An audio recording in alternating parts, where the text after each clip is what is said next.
Hello नमस्कार दोस्तों, वैष्णव classes के यूट्यूब चैनल पे आपका स्वागत है। इस वीडियो के अंतर्गत हम बात करेंगे राजस्थान के एकीकरण के बारे में। राजस्थान के एकीकरण को हम दो पार्ट के अंदर कंप्लीट करेंगे। पहले पार्ट के अंदर हम पढ़ेंगे राजस्थान के एकीकरण की पृष्ठभूमि। दूसरा पार्ट रहेगा राजस्थान का एकीकरण किस प्रकार हुआ। ये जो वीडियो है ये मैंने अपने खुद के नोट्स के आधार पर वीडियो बनाया है। वीडियो आपको अच्छा लगे तो चैनल को सब्सक्राइब जरूर करें। चलिए वीडियो की शुरुआत करते हैं। सबसे पहले तो मैं बात करता हूँ कि क्या कारण रहा कि भारत और पाकिस्तान का बंटवारा हुआ।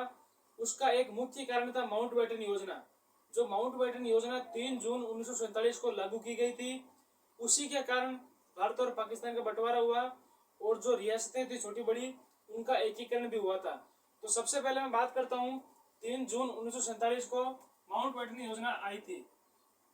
माउंटबेटन योजना, माउंटबेटन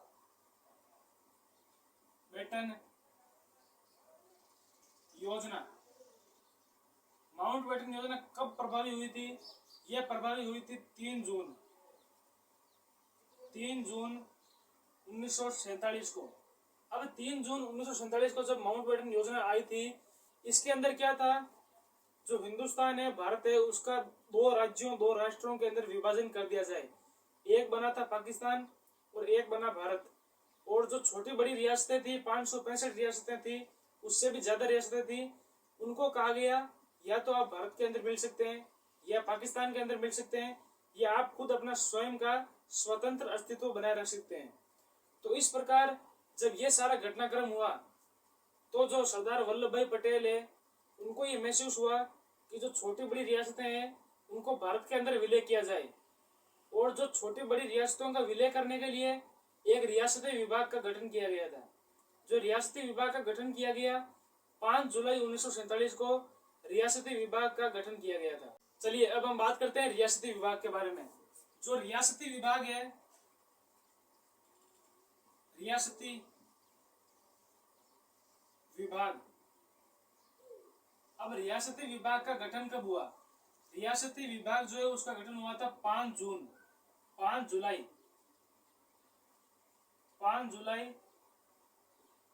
1947 को रियासती विभाग का गठन किया गया था। अब जो रियासती विभाग है, इसके जो अध्यक्ष थे, अध्यक्ष बने सरदार पटेल। कौन बने? सरदार वल्लभ भाई पटेल को रियासती विभाग का अध्यक्ष बनाया गया। और इस रियासती विभाग के एक सचिव थे।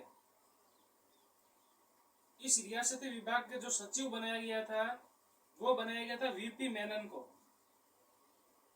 वीपी मेनन को रियासती विभाग का सचिव बनाया गया था। अध्यक्ष कौन बने थे? अध्यक्ष बने थे सरदार पटेल। रियासती विभाग का गठन कब हुआ था? 5 जुलाई 1947 को। अब जो रियासती विभाग है, इसका कार्य था जो भारत की छोटी बड़ी रियासतें हैं उनका भारत संघ के अंदर, भारत के अंदर विलय किया जाए। और जो विलय करना था उसकी 3 प्रमुख शर्तें थी। जो विलय था उसकी 3 प्रमुख शर्तें थी। 3 प्रमुख शर्तें क्या थी? एक तो था रक्षा, संचार, और एक था विदेशी मामले।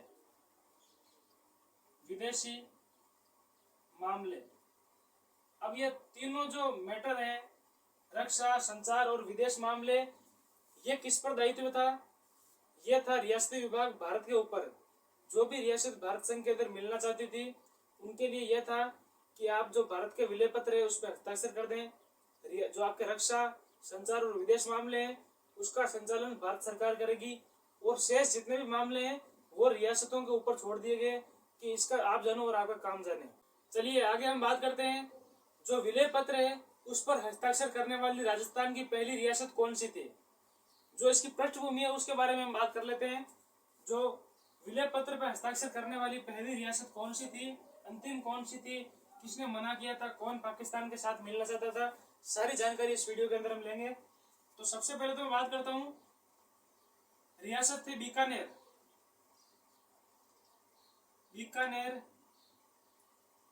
रियासत। बीकानेर रियासत। अब हम बात करते हैं जो बीकानेर रियासत है इसने विलय पत्र पर सर्वप्रथम हस्ताक्षर किए थे। राजस्थान के अंदर विलय पत्र पर सर्वप्रथम हस्ताक्षर करने वाली रियासत जो थी वो थी बीकानेर रियासत। और बीकानेर रियासत के शासक थे महाराजा शार्दुल सिंह। कौन थे? महाराजा शार्दुल सिंह बीकानेर के शासक थे। और हस्ताक्षर कब किए थे? 7 अगस्त 1947 को सबसे पहले बीकानेर रियासत में हस्ताक्षर किए थे। जो सबसे अंतिम में हस्ताक्षर किए थे वो धौलपुर ने हस्ताक्षर किए थे। धौलपुर के जो शासक थे वो थे उदयभान सिंह। और धौलपुर ने हस्ताक्षर किए थे 14 अगस्त 1947 के दिन। तो सबसे पहले तो हम बात कर लेते हैं जो बीकानेर रियासत है उसने हस्ताक्षर कब किए थे। इसने हस्ताक्षर किए थे 7 अगस्त 1947 के दिन। और जो बीकानेर रियासत के शासक कौन थे उस समय शासक थे शार्दुल सिंह। महाराजा शार्दुल सिंह जो थे वो बीकानेर रियासत के शासक थे। सर्वप्रथम हस्ताक्षर, अब यहाँ पे मैं लिख देता हूं, सर्वप्रथम हस्ताक्षर किसने किए थे? सर्वप्रथम विलय हस्ताक्षर, सर्वप्रथम विलय हस्ताक्षर, सर्वप्रथम विलय पत्र पे हस्ताक्षर किसने किए थे? ये किए थे बीकानेर रियासत में। अब हम बात करते हैं सबसे अंत के अंदर रियासत विलय पत्र पे हस्ताक्षर किसने किए थे? ये किए थे धौलपुर रियासत में। कौन सी रियासत में? धौलपुर रियासत। अब जो धौलपुर ने सबसे अंत के अंदर साइन किए थे विलय पत्र पे, तो धौलपुर ने साइन कब किए थे? 14 अगस्त के दिन, यानी कि स्वतंत्रता से एक दिन पूर्व जब पाकिस्तान का स्वतंत्रता दिवस मनाया जाता है 14 अगस्त, उस दिन धौलपुर ने हस्ताक्षर किए थे 14 अगस्त 1947 को। अब उस समय धौलपुर के शासक कौन थे? धौलपुर के जो शासक थे वो थे उदयभान सिंह। कौन थे? उदयभान सिंह। जो उदयभान सिंह थे वो धौलपुर के शासक थे। अब हम बात करते हैं एक रियासत ऐसी भी थी। कौन सी रियासत थी? बांसवाड़ा। बांसवाड़ा के जो शासक थे चंद्रवीर सिंह, उन्होंने विलय पत्र पे हस्ताक्षर करते समय कहा था कि मैं अपने डेथ वारंट पे हस्ताक्षर कर रहा हूँ, यानी कि जो मैं अपने मृत्यु के प्रमाण पत्र पे हस्ताक्षर कर रहा हूँ, ये मेरे मृत्यु का न्योता है, उस पर मैं हस्ताक्षर कर रहा हूँ। ये किसने कहा था? ये कहा था बांसवाड़ा के शासक चंद्रवीर सिंह ने। तो यही बात कर लेते हैं बांसवाड़ा के बारे में। अब यहाँ पे बात कर लेते हैं बांसवाड़ा। अब बांसवाड़ा के शासक कौन थे? शासक थे चंद्रवीर सिंह। और चंद्रवीर सिंह का कथन क्या था? इनका कथन था, मैं अपने डेथ वारंट पर हस्ताक्षर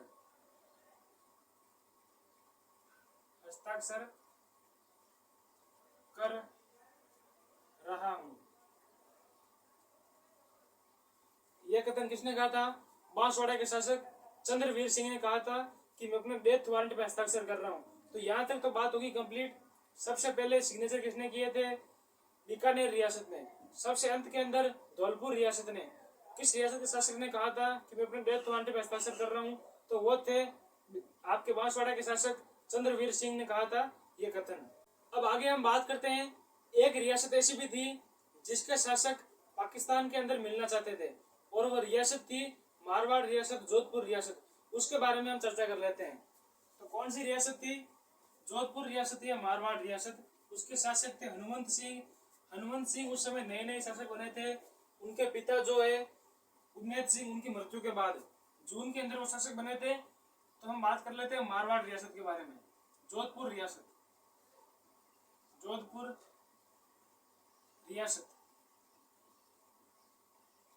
अब जो जोधपुर रियासत के शासक थे वो थे महाराजा हनुमंत सिंह। हनुमंत सिंह क्या चाहते थे? उन्होंने भोपाल के नवाब के साथ मिलके एक योजना बनाई कि हम पाकिस्तान के साथ विलय कर लेते हैं, पाकिस्तान के अंदर मिल जाते हैं। लेकिन जो ये खबर थी उसकी भनक एक पत्रकार थे। पत्रकार का नाम था सोमेश जोशी, और उनका एक समाचार पत्र था, रियासत नाम से चलता था उस समय। जोधपुर रियासत के अंदर समाचार पत्र का नाम था रियासती समाचार पत्र, रियासत समाचार पत्र। उसके अंदर इस जो सारा घटनाक्रम है उसका भंडाफोड़ हो गया था। तो इसी कारण ये खबर पता चली सरदार पटेल को और जोधपुर का विलय करवा दिया गया था भारत के अंदर। तो इसके अंदर जो पत्रकार कौन थे, जोधपुर रियासत के शासक थे हनुमंत सिंह। कौन थे? हनुमंत सिंह। और हनुमंत सिंह ने क्या साजिश रची थी? भोपाल का नवाब है, भोपाल के नवाब, भोपाल के नवाब के साथ मिलकर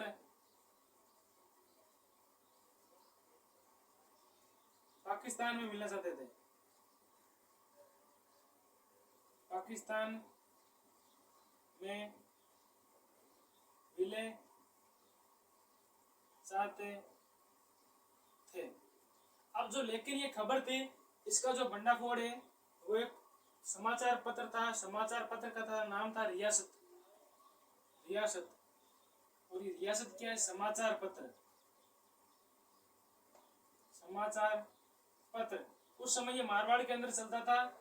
और ये जो समाचार पत्र है इसके संपादक कौन थे? इसके जो पत्रकार थे सोमेश जोशी। सोमेश जोशी। अब ये जो सोमेश जोशी है, इन्होंने इस खबर का भंडाफोड़ कर दिया कि जो जोधपुर के शासक है वो पाकिस्तान के साथ मिलना चाहते हैं। और ये खबर जब सरदार पटेल को पता चली तो जोधपुर का विलय भारत के अंदर करवा दिया गया था। अब जब जोधपुर का विलय करवा दिया गया तो आगे क्या हुआ? जो राजस्थान है उसके अंदर 19 रियासतें थी। कितनी रियासतें थी? 19 रियासतें।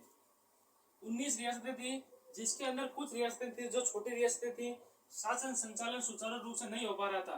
तो रियासतें कितनी थी? 19 रियासतें। 19 रियासतें, 3 ठिकाने और एक केंद्र शासित प्रदेश। केंद्र शासित प्रदेश।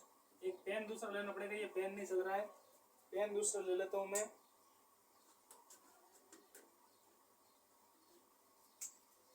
अब जब 19 रियासतें थी, 3 ठिकाने और एक केंद्र शासित प्रदेश था। जो केंद्र शासित प्रदेश आता है वो था अजमेर।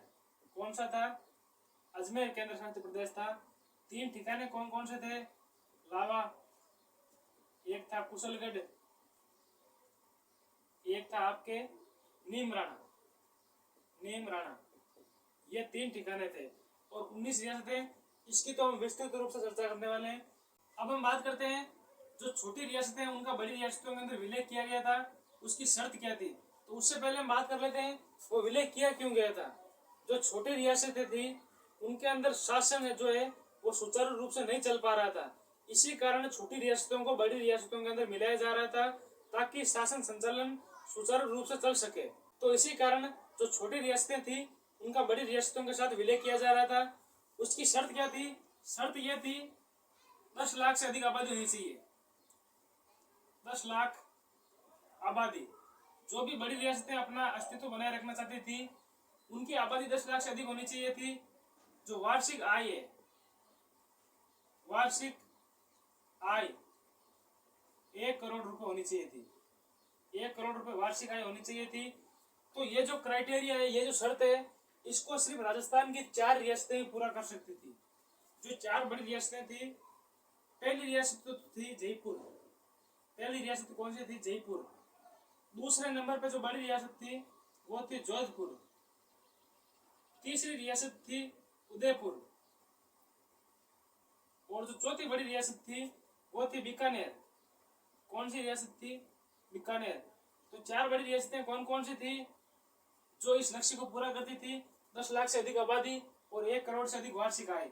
जयपुर, जोधपुर, उदयपुर और बीकानेर, ये 4 रियासतें जिनकी आबादी 10 लाख से अधिक थी और जिनकी वार्षिक आय भी 1 करोड़ से अधिक थी। ये चारों रियासतें अपना स्वतंत्र अस्तित्व, यानी कि ये छोटे रियासतों के अंदर नहीं मिल सकती थी, ये छोटी रियासतें इनके अंदर आके मिली। इनके अंदर, इन चारों रियासतों के अंदर आके मिली। तो अब यहाँ तक तो कंप्लीट हो गया। आगे हम बात करते हैं जो भारत की रियासतें थी, राज्य थे, उनको स्वतंत्रता के बाद 3 श्रेणियों के अंदर विभक्त किया गया था। श्रेणी ए, श्रेणी बी और श्रेणी सी। ये 3 प्रकार की श्रेणियां थी, उसके बारे में हम बात करते हैं। स्वतंत्रता के बाद जो श्रेणियां थी राज्यों की, वो 3 प्रकार की श्रेणियां थी। इसके अंदर सबसे पहले तो हम बात करते हैं श्रेणी 1 के बारे में। नंबर 1 पे हम बात करते हैं ए श्रेणी। जो ए श्रेणी की राज्य थे, रियासतें थी, वो क्या थे, इसके अंदर यह कहा गया था कि जो भी रियासतें जिनके ऊपर स्वतंत्रता से पूर्व डायरेक्ट रूप से, प्रत्यक्ष रूप से अंग्रेजों का शासन रहा है, ये वही रियासतें, वही राज्य इसके अंदर शामिल थे। जो ए श्रेणी के राज्य थे, उसके अंदर जो राज्य थे, ये थे आपके बंगाल, एक राज्य था बंगाल, एक था बिहार बड़ा राज्य, और बंबई प्रांत, जहां से अंग्रेज शासन करते थे डायरेक्ट, बंबई प्रांत। अब इसके अंदर जो ये ए श्रेणी की रियासतें थी, यहाँ पे क्या होता था, अंग्रेजों का प्रत्यक्ष रूप से शासन था। अंग्रेजों का प्रत्यक्ष शासन, जो अंग्रेजों का प्रत्यक्ष रूप से शासन था, वो ए श्रेणी के राज्यों पे था। नंबर 2 पे श्रेणी थी बी श्रेणी। अब बी श्रेणी के अंदर क्या था, बी श्रेणी के अंदर था जो भी राज्य, जैसे कि राजस्थान एक राज्य है, जो भी राज्य छोटी छोटी रियासतों के एकीकरण से, उनके विलय से बने हैं, वे राज्य बी श्रेणी के अंदर आते थे। इसके अंदर राज्य थे, एक तो था राजस्थान, एक कौन सा राज्य था, राजस्थान। दूसरा राज्य था मध्य प्रदेश। मध्य प्रदेश भी क्या है, छोटी छोटी रियासतों के विलय से बना हुआ राज्य है। तो दूसरा राज्य कौन सा था, मध्य प्रदेश। अब इसके अंदर क्या था, छोटी रियासतों से विलय, छोटी रियासतों के विलय से बने, विलय से बने राज्य, ये किस श्रेणी के अंदर थे, बी श्रेणी के अंदर। अब हम बात करते हैं श्रेणी सी के बारे में। जो तीसरी श्रेणी थी, वो थी सी श्रेणी। और सी श्रेणी के अंतर्गत क्या था, जो सी श्रेणी है, उसके अंतर्गत क्या था, इसके अंदर यह था कि जो भी भारत के अंदर केंद्र शासित प्रदेश है, वो सी श्रेणी के अंतर्गत रखे गए थे। और उस समय जो केंद्र शासित प्रदेश थे, राजस्थान के अंदर तो था एक अजमेर। कौन सा था, अजमेर, जहां से अंग्रेज शासन करते थे राजस्थान पे, अजमेर था। तो दूसरा था दिल्ली, दूसरा कौन सा था, दिल्ली। अब ये दोनों कौन क्या थे, केंद्र शासित प्रदेश। अब ये सी श्रेणी के अंतर्गत क्या थे, केंद्र शासित प्रदेश, केंद्र शासित प्रदेश। अब यहां तक तो ये कंप्लीट हो गया, श्रेणी ए, श्रेणी बी और श्रेणी सी। यहां तक तो आप समझ गए होंगे। जब 1 नवंबर 1956 को राज प्रमुख का जो पद है, उसे समाप्त कर दिया गया था। मैं आपको यह बता दूं कि जो श्रेणी है, उसके अंतर्गत क्या था, उसके अंतर्गत पद था आपके गवर्नर का। कौन सा पद था, गवर्नर का पद था। और जो आपकी श्रेणी बी है, यहाँ पे राज प्रमुख आदि का पद था। तो जब 1 नवंबर 1956 को राज प्रमुख का जो पद है, उसे हटा के राज्यपाल पद नाम दे दिया गया था, यानी कि राज्यपाल के जो पद है, उसका सृजन कर दिया गया था। तो उसके बाद क्या हुआ, जो ये 2 श्रेणी के राज्य थे, ए श्रेणी और बी श्रेणी, इन दोनों को क्या कर दिया गया, निरस्त कर दिया गया था। मान लीजिए इन दोनों को मिटाई दिया गया था बिल्कुल। और जो लास्ट श्रेणी है, ये रखी गई, 2 नई श्रेणियां बनाई गई। 2 नई श्रेणियों के अंतर्गत जो राज्य थे, उसके अंदर क्या था, उसके अंतर्गत एक तो था राज्य, एक क्या था, एक तो था भारत के अंदर राज्य होंगे, दूसरा था केंद्र शासित प्रदेश होंगे। 2 श्रेणियां बनाई गई। अब 1 नवंबर 1956 को, 1 नवंबर 1956 को क्या हुआ था, जो राज प्रमुख का पद है, राज प्रमुख पद समाप्त, राज प्रमुख का जो पद है, उसे समाप्त कर दिया गया। और राज प्रमुख के स्थान पे एक नया पद लाया गया। राज प्रमुख के स्थान पे नया पद कौन सा था, वो था राज्यपाल का पद। कौन सा था, राज्यपाल। राज्यपाल का जो पद है, वो 1 नवंबर 1956 के बाद जब राज प्रमुख के पद को समाप्त कर दिया गया। और जो राजस्थान के पहले राज्यपाल थे, वो थे सरदार गुरुमुख निहाल सिंह। सरदार गुरुमुख निहाल सिंह कौन थे, सरदार गुरुमुख निहाल सिंह जो है, वो राजस्थान के पहले राज्यपाल थे। अब क्या हुआ, जो नई श्रेणी के अंतर्गत राज्य थे, उसके अंदर 2 ही प्रकार के राज्य बनाए गए थे। एक तो था भारत के अंदर राज्य, जो आज हम मानते हैं कि भारत के अंदर राज्य है वह, और एक बनाया गया केंद्र शासित प्रदेश, केंद्र शासित प्रदेश। तो इस प्रकार से जो राजस्थान के एकीकरण की पृष्ठभूमि है उसका निर्माण हुआ था। अब आपके मन में एक डाउट आ रहा होगा, डाउट क्या आ रहा है कि जो राजस्थान है उसका गठन कब हुआ था? 1 नवंबर 1956। 1 नवंबर 1956 को जब राजस्थान का गठन हुआ था, तो 30 मार्च को हम राजस्थान दिवस क्यों मनाते हैं? 30 मार्च को राजस्थान दिवस इसीलिए मनाया जाता है क्योंकि जो चौथे चरण था वृहद राजस्थान, उस समय 30 मार्च को क्या मनाया जाता था? 30 मार्च को वृहद राजस्थान का निर्माण हुआ था, इसी कारण 30 मार्च को राजस्थान दिवस मनाया जाता है, राजस्थान दिवस। लेकिन 1 नवंबर को राजस्थान की स्थापना हुई थी, ये आप याद रखना। तो राजस्थान स्थापना दिवस कब मनाया जाता है? राजस्थान स्थापना दिवस कब मनाया जाता है? 1 नवंबर को। 1 नवंबर को क्या मनाया जाता है? राजस्थान स्थापना दिवस। अगले वीडियो के अंदर हम बात करेंगे जो राजस्थान का एकीकरण है उसके पार्ट 2 के बारे में। जो 7 चरण है उनका एकीकरण किस प्रकार से हुआ था, कितना समय लगे था, कितनी रियासतें थी, कितने ठिकाने थे, केंद्र शासित प्रदेश, संपूर्ण जानकारी लेंगे अगले वीडियो के अंदर। तब तक के लिए धन्यवाद।